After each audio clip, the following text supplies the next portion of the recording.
Friends, এই যে হিংসুটির প্রথমে প্রশ্নটা কি ছিল যে হিংসুটির নাম বলা মুশকিল কেন।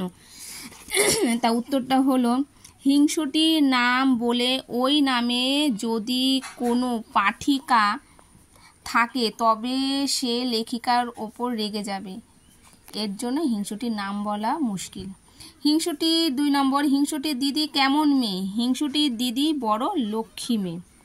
3 নম্বর, হিংসুটির বয়স কত? হিংসুটির বয়স 7 বছর। হিংসুটির দিদির বয়স কত? হিংসুটির দিদির বয়স 8 বছর। তারপরে হিংসুটির দিদি কি কি পড়ে ফেলেছে? হিংসুটির দিদি বোধোদয়, ছেলেদের রামায়ণ, ইংরেজির ফার্স্ট বুক পড়ে ফেলেছে। স্কুলে কে কেমন ফল করতো? হিংসুটির দিদি স্কুলে প্রাইজ পেত, আর হিংসুটি বকুনি খেত ও শাস্তি পেত। হিংসুটির দিদির খাবারের দিকে তাকিয়ে কাঁদলো কেন? দিদি ছবির বই প্রাইজ পেলে হিংসুটি কি করলো? দিদি ছবির বই প্রাইজ পেলে হিংসুটি রাত্রিবেলায় তাতে কালি ঢেলে মলাট ছিঁড়ে কাদায় ফেলে বইটি নষ্ট করে দিল। তারপরের প্রশ্নটা হচ্ছে, হিংসুটি দিদির খাবারের দিকে তাকিয়ে কাঁদলো কেন?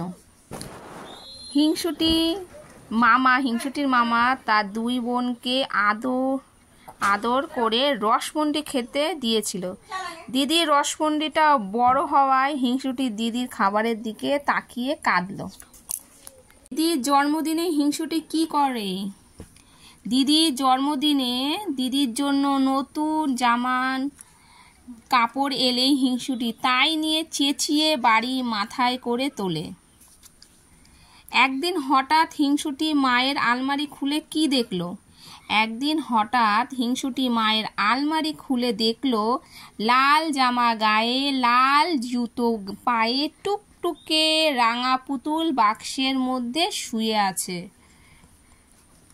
হিংসুটির ভয়ানক রাগ হলো কেন? হিংসুটি মায়ের আলমারিতে রাখা পুতুল দেখে বলল, নিশ্চয়ই মামার কাছে থেকে দিদি পুতুল আদায় করেছে, ও তাকে না দেখিয়ে সেটা লুকিয়ে রেখেছে, তাই হিংসুটির ভয়ানক রাগ হলো। কেন হিংসুটির চোখ ফেটে জল এলো?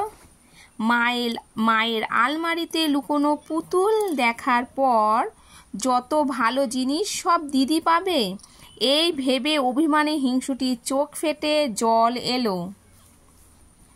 কে কাকে ডান্ডা দিয়ে ধাই ধাই করে মারতে লাগলো? হিংসুটি পুতুলকে ডান্ডা দিয়ে ধাই ধাই করে মারতে লাগলো। তারপর মারার পর সে কি করলো? মারার পর সে কি করলো?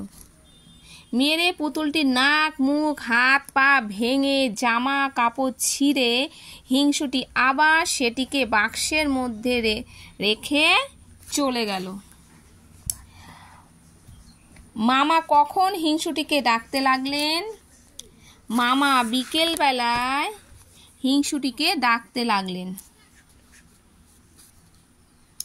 মামা হিংসুটিকে ডেকে কি বললেন? মামা বিকেল বেলায় হিংসুটিকে ডেকে বললেন, তোর জন্য কি এনেছি দেখিসনি? হিংসুটি বুকের মধ্যে ধরাস ধরাস করে উঠল কেন? মামা তার জন্য পুতুল এনেছে, সেই পুতুলটি আলমারিতে রাখা। এটা শুনে তার বুকের মধ্যে ধরাস ধরাস করে উঠল, কারণ আলমারির পুতুলটি দিদির পুতুল ভেবে সে ভেঙে নষ্ট করে ফেলেছিল। সে কাঁদো কাঁদো গলায় কি বলল? সে কাঁদো কাঁদো গলায় বলল, সেটা কি লাল জামা আর লাল জুতো পরানো, মাথায় কালো কালো কোকড়ানো চুল ছিল? হিংসুটির কথা শুনে মা কি বললেন? হিংসুটির কথা শুনে মা বললেন, হ্যাঁ, তুই দেখেছিস নাকি? হিংসুটি ভ্যাঁ করে কেঁদে এক দৌড়ে পালিয়ে গেল কেন? হিংসুটির জন্য তার মামা যে পুতুল এনেছিল সেটাকে দিদির পুতুল ভেবে হিংসায় হিংসুটি পুতুলটিকে ডান্ডা দিয়ে মেরে ভেঙে ফেলেছিল, জামা কাপড় ছিঁড়ে ফেলেছিল। পরে আলমারিতে রাখা পুতুলটি মামা তার জন্য এনেছে, তখন হিংসুটি কষ্টে ভ্যাঁ করে কেঁদে দৌড়ে পালিয়ে যায়। এবার হলো কস্তম্ভ খস্তম্ভ মেলানো। মিটমিটে, মিটমিটে কি হবে? মিটমিটে চোখ, ফুটফুটে মুখ, কচি কচি হাত পা, টুকটুকে জামা কাপড়, কাদো কাদো চোখ।